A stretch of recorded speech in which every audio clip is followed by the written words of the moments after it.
You need a hammer, and tap it. And thread. Be careful that the parts don't come out. Now as you remove these parts, inside you'll have a spring. You have a little seat that the check valve sits in. Now the check valve ball itself. Okay. Then you have the little seat washer that sits inside of there. Okay. This housing here, I want to make sure that the inside, there's a little plastic O-ring inside of here if you can see it. You want to clean and make sure that that's all, so the seat, the washer sits properly in there. Any material in this area here as well, I want to clean that out. Okay. Working from the bottom, the washer, again we just want to make sure that it's clean and free of any debris, any corrosion, any rust. The check valve itself, make sure there's no pits or any dents in it. Again, we're just going to clean that off so it's nice and clean. The seat itself, I want to make sure that inside where it hits, and especially on the outside here, where you've got any debris, any material, you want to clean that off. And the screwdriver.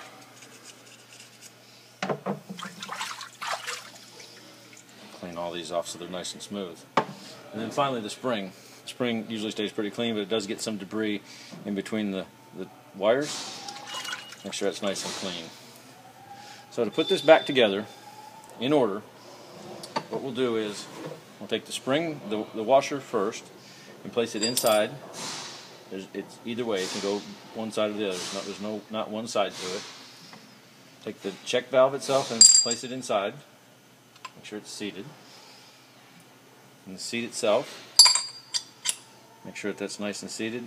And then the spring itself, the long end itself will go in first. So we'll place that down in. So we've got a good way to test it is to hold with your finger this way and then push with the spring to make sure it's activating properly. You just want to be careful to place the thread the housing back on. And you'll see this O-ring right here. It should close right up to that O-ring. If it's out from the O-ring and sitting out too far, then the parts have become dislodged and it's not going to seat properly. Simply take the hammer, tilt the unit back, tap it back into place.